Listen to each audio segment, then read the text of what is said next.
La iglesia estaba abarrotada. Los oficios del domingo por la noche, en Villa del Carmen, siempre llenaban los chirriantes bancos de madera, pero aquella noche había algo diferente en el aire. Era como si el tiempo mismo dudara en pasar, como si las paredes presintieran que algo inusual estaba a punto de suceder. El pastor Elías Ferrera sujetaba el micrófono con fuerza. El sudor goteaba por su sien, pero su voz resonaba con la convicción de un general en batalla. Estamos rodeados de tentaciones de engaños espirituales, pero la sangre de Cristo es nuestro escudo. La multitud respondió con vítores y aplausos. Era este tipo de fervor el que había cultivado a lo largo de los años, intenso, inflexible, incuestionable. Pero entre los rostros iluminados por los fluorescentes había uno que no pasaba desapercibido. Un hombre alto de piel oscurecida por el sol, ojos firmes y expresión serena. Sentado en el último banco, observaba todo sin emoción aparente. Después del sermón, durante los testimonios y las revelaciones, el hombre se levantó. El silencio fue inmediato. Su paso era lento pero firme. Un murmullo se extendió mientras avanzaba por el pasillo central con algo en las manos. Cuando llegó a la parte delantera del púlpito, extendió un pequeño paquete de cartas desgastadas.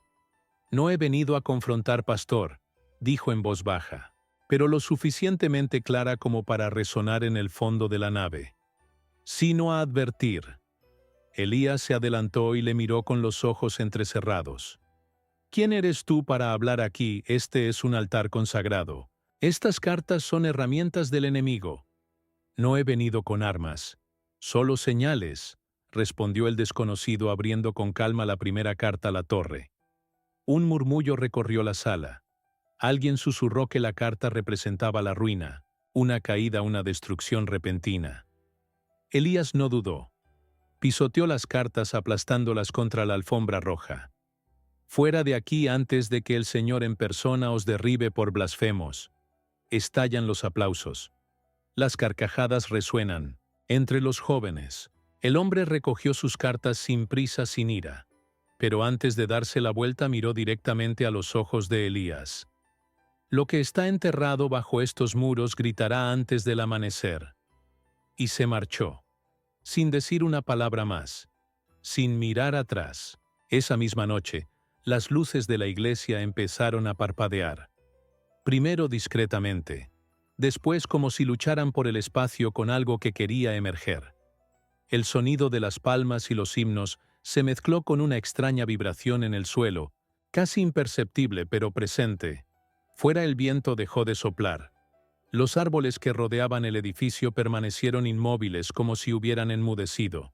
El pastor Elías continuó el servicio ignorando las miradas suspicaces. Pero en su interior algo se agitó. Aquel hombre no era corriente. Y esa carta no era solo superstición. La reconocía de algún lugar que había intentado olvidar. Horas después, de vuelta en casa, Elías se sentó en el sillón de cuero oscuro de su estudio. Abrió la Biblia con manos temblorosas. Intentó encontrar consuelo, pero su mente volvió a la carta. La torre. Afloró un recuerdo apagado una noche años atrás en las excavaciones para el nuevo templo. Un obrero había encontrado extraños símbolos bajo la tierra. Elías había ordenado sellar el lugar. Nadie volvió a hablar de ello. Pero ahora el suelo parecía recordar. A la mañana siguiente, Villa del Carmen se despertó cubierta por una densa niebla. En el centro de la plaza se extendían los comentarios. «¿Viste ayer a ese hombre? Dicen que invocó algo. El pastor lo hizo correr. Gloria a Dios». Pero nadie mencionó el malestar que permanecía en el aire. La sensación de que el servicio no había terminado, que algo seguía ahí. La espera. En la iglesia una grieta atravesaba el altar. Delgada, pero visible. Los más supersticiosos evitaban acercarse. Otros decían que solo era presión del suelo. Pero Juan Ignacio, la mano derecha del párroco, susurró. Esto apareció después de la visita de ese endemoniado. ¿Coincidencia? El pastor Elías no contestó. Se acercó al púlpito y miró hacia abajo. La grieta serpenteaba como una cicatriz, un recordatorio de que algo había sido enterrado, y que tal vez por fin intentaba salir. Fuera sentado a la sombra de un árbol, Rafael observaba. A los 8 años vio cómo su madre moría poco a poco consumida por una enfermedad que los vecinos llamaban castigo divino. A los 12 se escapó de casa y empezó a vivir de pequeños favores, comiendo lo que encontraba en la trastienda, de las tiendas de ultramarinos, durmiendo bajo la marquesina de una iglesia metodista, donde un día un misionero le ofreció pan, ropa y un Nuevo Testamento. Allí leyó por primera vez la frase que transformaría su vida: el que venza heredará todas las cosas. Desde entonces Elías nunca aceptó perder. Con el tiempo pasó por congregaciones, predicó en plazas, evangelizó en autobuses, en cárceles, en cementerios. Era intenso. Su mirada era penetrante. Su retórica tan afilada como el cuchillo de un matadero. Pero lo que realmente le hacía destacar era su falta de dudas. Mientras otros pastores vacilaban ante cuestiones teológicas o dilemas morales, Elías respondía con firmeza. No toleraba las dudas. Este estilo firme atraía a las multitudes. Gente sencilla, familias desestructuradas, jóvenes desorientados. En Villa del Carmen encontró el terreno ideal para plantar su doctrina. Un pueblecito olvidado de menos de 8,0 habitantes, marcado por antiguas tragedias y profundos silencios. La mayoría de las casas tenían imágenes de santos en los pasillos e historias mal contadas sobre cosas que no se deben tocar. Elías llegó allí como quien lleva una antorcha. Alquiló un viejo cobertizo, lo remodeló con donativos, y en pocos meses había construido un templo con capacidad para 500 personas. Al principio se enfrentó a la resistencia de la vieja guardia católica, pero su autoridad pronto acalló las voces. Pronto se convirtió en el pastor más temido y venerado de la región. En el lado opuesto de esta fuerza estaba Luz Helena. A sus 26 años era el alma sensible de la iglesia, secretaria ministra de culto y líder juvenil. Livia no procedía de un hogar desestructurado, sino de una familia cariñosa aunque escéptica. Se convirtió a los 17 años tras soñar con un campo lleno de flores secas que al contacto con una luz invisible volvían a florecer. Nunca le habló a nadie de ese sueño salvo a Elías un año después de entrar en la congregación. Él la escuchó con ojos atentos pero no dijo ni una palabra. Le puso la mano en el hombro y le dijo: la fe viene por el oído, pero el ministerio viene por el quebrantamiento. Continúa. Desde entonces Livia siempre estuvo cerca. Pero cuanto más se involucraba en la iglesia, más se daba cuenta de los silencios de Elías. Su predicación era poderosa, pero su intimidad con Dios parecía mecánica. Sus oraciones eran como discursos. Sus decisiones eran incuestionables. Y ella, a pesar de su lealtad, albergaba el temor silencioso de que allí había cosas que no se podían decir en público. Juan Ignacio era la otra cara del liderazgo. Un hombre corpulento de ojos hundidos y sonrisa forzada. Siempre de traje incluso bajo el sol ardiente. Era la mano derecha del pastor, el guardia de seguridad no oficial de la iglesia, el cuidador espiritual. Tenía un pasado turbio, corría el rumor de que había sido adicto al crack, detenido 2 veces y rescatado del fondo por Elías. Juan no cuestionaba, se limitaba a obedecer. Si Elías le decía que no dejara entrar a alguien, se lo impedía. Si le decía que expulsara, empujaba. En nombre de la verdad, en nombre del orden, en nombre de Dios. Rafael no venía de ninguna parte, al menos no que nadie supiera. No figuraba en ningún hotel, no se le veía en pensiones, nadie recordaba haberle vendido comida o haberle llevado en coche. Simplemente apareció. Con ropa desgastada, una voz tranquila y una mirada que parecía atravesar paredes. En el servicio se presentó como, pero Livia sabía que había algo más. Una mañana, invadida por un sentimiento inexplicable, regresó a la iglesia. Abrió de un empujón la puerta trasera y bajó al sótano donde casi nadie entraba. Allí encontró documentos antiguos de la época en que se construyó la iglesia. Planos, cartas, recortes de periódico. En uno de los planos había un símbolo dibujado a lápiz en la parte inferior del altar. un símbolo que no formaba parte del diseño estructural. Lo reconoció. Era el mismo símbolo impreso en la carta que Rafael le había mostrado la torre. Y junto al plano, una nota garabateada en letras nerviosas. Si excavan de nuevo no habrá más silencio. Sellado en 2003. Nadie debe saberlo. La nota estaba firmada de puño y letra de Elías. El domingo siguiente la iglesia estaba más llena que nunca. El ambiente era denso. Livia subió al púlpito para cantar, pero le temblaba la voz. Sus ojos buscaron los de Elías, pero él mantuvo la mirada fija en la congregación. Y entonces, en medio del servicio, Rafael reapareció, como salido de la nada, de pie en el mismo lugar que la última vez. Pero había algo diferente en su rostro. El aire se hizo más pesado. El suelo tembló ligeramente. Las luces parpadearon. Y en el centro del altar, una línea de polvo apareció por sí sola como dibujada por dedos invisibles. Elías tragó saliva. Livia se alejó lentamente del micrófono. João se dirigió a la puerta como si esperase algo aún peor que una visita inesperada. Rafael no habló, solo miró. Y con esa mirada todo parecía decir, es la hora. El templo pareció respirar. El fino aire ondulaba como si toda la estructura palpitara con algo que venía de dentro, no de la gente, no de la fe, sino de un lugar más antiguo, más oscuro.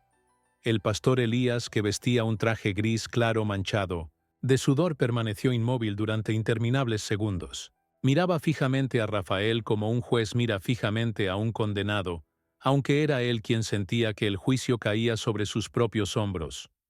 Las luces fluorescentes vibraban en el techo. De los altavoces salía un zumbido bajo a pesar de que estaban apagados. La gente se removió en sus asientos inquieta. Algo iba mal. Algo estaba a punto de ocurrir. Y entonces Rafael dio un paso adelante. Solo uno. Pero suficiente para silenciarlo todo. «¡Ya basta!», gritó Elías levantando el micrófono como si fuera una espada. «Este altar está consagrado al Dios vivo, no permitiré otra perturbación demoníaca». Rafael no contestó. Se limitó a mirarle con una calma que era peor que la furia. Entre sus dedos una carta. La misma de antes. La de la torre. La levantó como si bendijera la iglesia con una advertencia. Hoy lo que está enterrado dejará de dormir. Y eso fue todo. Rafael caminó lentamente hacia la puerta como si su misión hubiera sido cumplida. Pero entonces, el suelo tembló. Al principio fue sutil, un ligero temblor que recorrió la alfombra roja como una ola invisible. Luego una vibración más fuerte. El púlpito crujió. Las ventanas vibraron. Una de las lámparas colgantes se desprendió y cayó por el pasillo lateral, haciéndose añicos con un sonido seco. Los gritos llenaron la nave. «¡Terremoto!», gritó alguien. «Es el fin de los tiempos», añadió otro. Elías bajó del altar. Pasó junto a los fieles que estaban arrodillados llorando y pidiendo clemencia. Tenía los ojos muy abiertos y sus pasos ya no eran firmes. Solo resonaba el eco de la profecía que había intentado silenciar. Juan Ignacio corrió hacia el altar con una antorcha y una Biblia bajo el brazo. «Pastor, esto es obra de ese hombre, tenemos que echarlo ya». Pero Rafael ya había desaparecido. De la nada, sin que nadie viera abrirse la puerta, se esfumó como el humo que se lleva el viento. El suelo volvió a temblar con más fuerza. Y entonces finalmente se resquebrajó. Desde el centro del altar una grieta se abrió como una boca hambrienta. Tabla a tabla se rompió por sí sola. Y de la oscuridad bajo el suelo surgió un vapor espeso y sofocante, con olor a azufre, tierra húmeda y algo más. Podrido. Livia, que hasta entonces había permanecido paralizada cerca del coro, corrió hacia el altar. «Pastor, esto está relacionado con lo que usted selló hace años, ¿verdad?» «¡Silencio!», gritó, pero se le quebró la voz. «Esto no tiene nada que ver», señaló la grieta. «Esto tiene que ver con todo». La multitud se apretujó a través de las puertas. Los niños lloraban. La gente intentaba salir, pero las cerraduras parecían atascadas. El calor aumentaba. Las velas alrededor del altar ardían más rápido que nunca.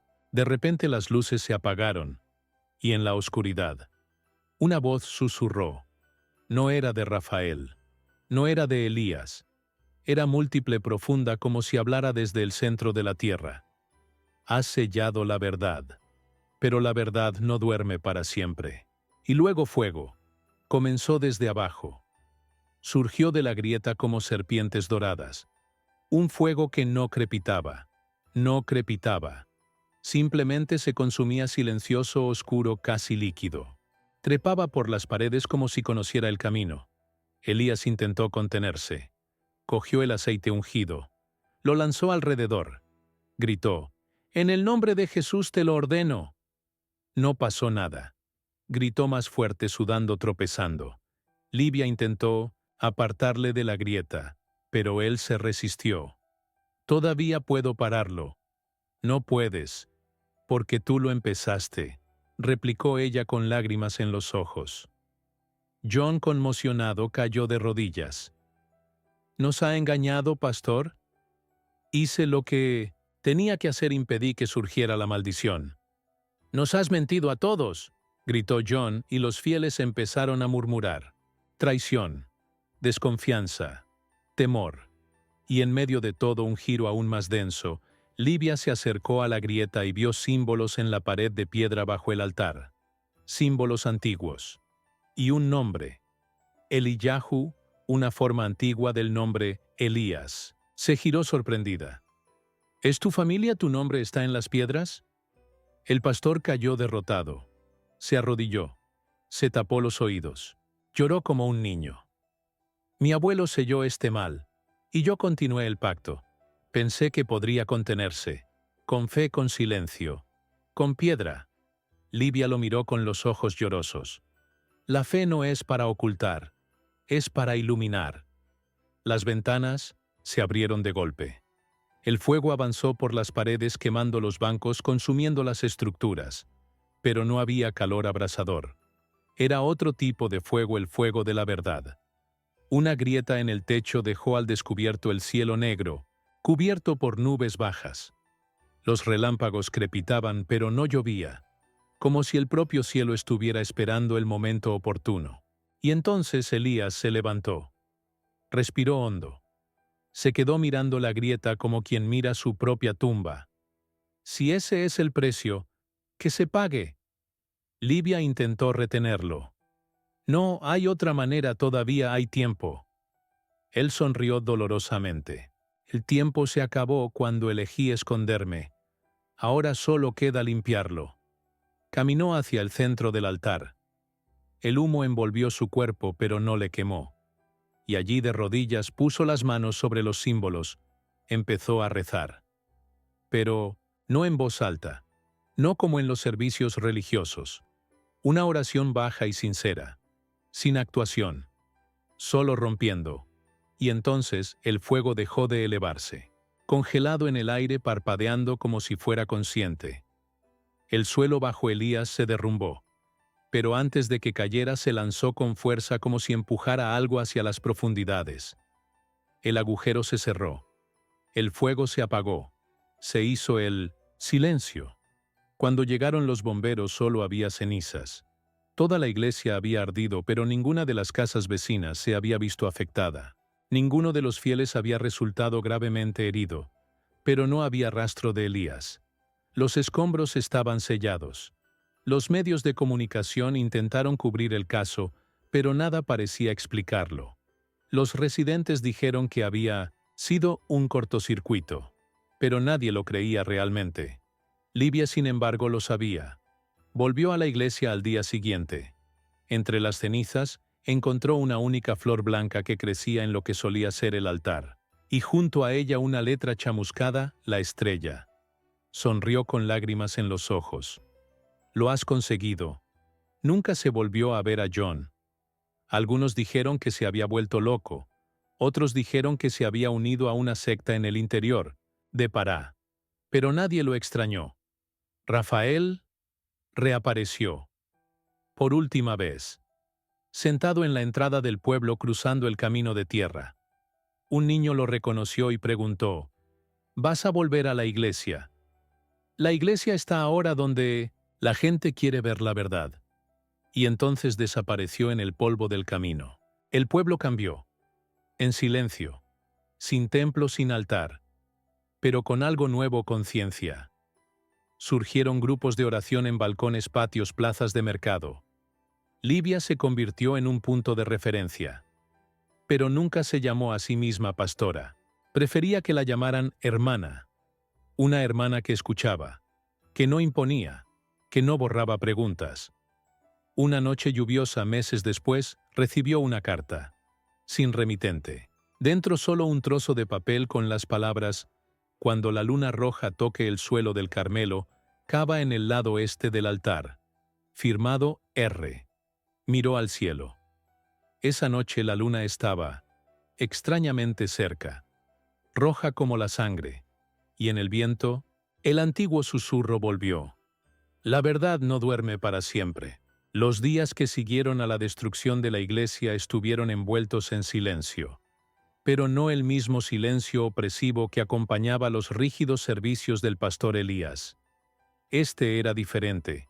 Era el silencio de la escucha, el silencio de los que miran dentro y por primera vez tienen el valor de ver. Los habitantes de Villa del Carmen se despertaron antes, pero tardaron más en hablar. Había respeto en el aire, como si la tierra hubiera adquirido un nuevo significado. La plaza principal, antes ocupada por vendedores ambulantes y puestos improvisados, tenía ahora un espacio reservado delimitado con cuerdas y flores. Allí donde antes estaba el altar solo había cenizas y una solitaria flor blanca que había brotado como un milagro. Livia iba todos los días, a veces solo para sentarse en el suelo, tocar la tierra, mirar el cielo. Ya no lloraba. Tampoco sonreía a menudo. Pero había un brillo en sus ojos que, antes no existía plena conciencia. Se había convertido en el nuevo punto de equilibrio de la ciudad. Pero no por voluntad propia. La gente acudía a ella. Niños, ancianos, jóvenes confusos, religiosos heridos. Ella les escuchaba. Y eso era todo lo que hacía. No había altar, ni púlpito, ni micrófono. Había una rueda. Solo escuchaba. Leía pasajes de la Biblia como quien comparte una hogaza de pan. También leía poesía, extractos de libros olvidados, textos dejados por Elías, a quien ahora veía con nuevos ojos. En uno de sus cuadernos personales, encontrado intacto entre las cenizas, había una anotación suelta. Dios no se mueve con el sonido fuerte, sino con el sonido que viene después del silencio. A partir de este pensamiento, Livia inició lo que llegó a llamar servicios de rescate. No había liturgia. No se cobraba, solo presencia. El nombre de Elías ya no se repetía como antes. Pero tampoco fue olvidado. Había quienes aún lo defendían diciendo que solo intentaba proteger la ciudad. Otros lo veían como un símbolo de lo que no se debe hacer con el poder espiritual. Pero todos lo reconocieron, dio su vida para impedir que el mal se extendiera. Nunca se encontró su cuerpo, pero su anillo sí. Y la carta. La estrella. Ahora estaba dentro de un pequeño relicario de madera junto a la flor que seguía viva en el centro de la zona prohibida. Nadie la regaba. Nadie la tocaba. Pero seguía allí, intacta, firme. Algunos dijeron que era un milagro. Otros dijeron que era un símbolo. Para Livia era Elías diciendo: estoy donde siempre quise estar. Protegiendo. Nunca se volvió a ver a Juan Ignacio. Hubo rumores. Un taxista juró que había llevado a un hombre parecido a él a la estación de autobuses de la ciudad vecina, donde había embarcado rumbo al norte del país. Otros decían que se había vuelto loco y vivía aislado en alguna granja abandonada. Pero nadie fue a buscarlo. El pueblo curiosamente no sintió su ausencia. Como si su presencia hubiera sido un peso que al caer permitiera el florecimiento de una nueva era. En cuanto a Rafael, no regresó a la ciudad. Pero Livia sabía que no se había marchado del todo. Una fría tarde, mientras recogía los papeles de la reunión de la comunidad en la plaza, encontró un sobre marrón doblado bajo el banco donde solía sentarse. En él había una nota con letra firme: La verdad que quema es la verdad que libera. El fuego que consume es el mismo fuego que purifica. Cuando la luna roja toque el suelo, sabrás qué hacer. R. Dentro del sobre, además de la nota, había una semilla. Pequeña, negra, brillante. Livia la guardó en una caja de madera junto con la carta La Estrella, y esperó. El impacto de la destrucción del templo trascendió los límites de Motsheintora, la ciudad. Los periódicos locales publicaron historias especulando sobre fenómenos inexplicables y estructura comprometida. Pero nadie podía explicar lo que había ocurrido realmente. Ningún ingeniero podía explicar cómo el altar se derrumbó en línea recta, sin afectar al resto de la base. Gente de otras ciudades empezó a visitar el lugar, no para hacer turismo, sino para sentir. Decían que el suelo era diferente. Había una paz extraña pero poderosa. Algunos lloraban sin entender por qué. Otros contaban sueños intensos después de pisar el lugar. Y así, sin premeditación, nació un movimiento. No una nueva iglesia, no una secta, sino una búsqueda. Villa del Carmen comenzó a acoger reuniones mensuales, retiros, rituales de silencio, grupos de sanación y escucha activa. Livia nunca se proclamó líder, pero todos la reconocían como guía. Su nombre se extendió no como alguien que sustituía a Elías, sino como alguien que reconstruía la confianza espiritual de la gente ladrillo a ladrillo con palabras, presencia y escucha. Llevaba un cuaderno en el que anotaba los sueños compartidos por los residentes. Lo llamó el libro de los ecos. Con cada nueva historia surgían más señales. Señales de que la verdad no había terminado su trabajo allí. Una noche la luna apareció más cerca que nunca. Llena, roja, baja. Los aldeanos dejaron de hacer todo lo que estaban haciendo.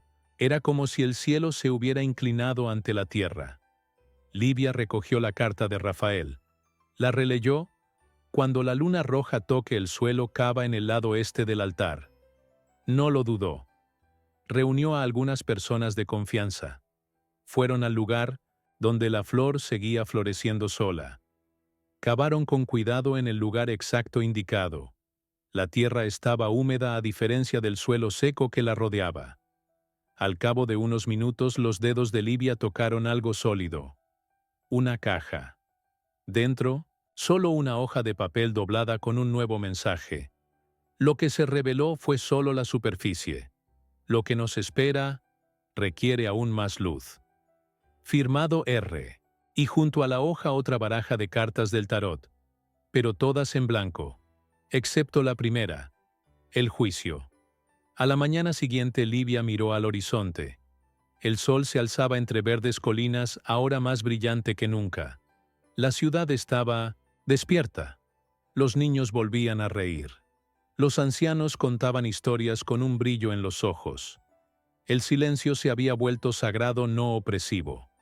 Allí supo que era el final de un ciclo, pero no el fin de la historia. Porque hay verdades que queman, otras que liberan y otras que solo esperan.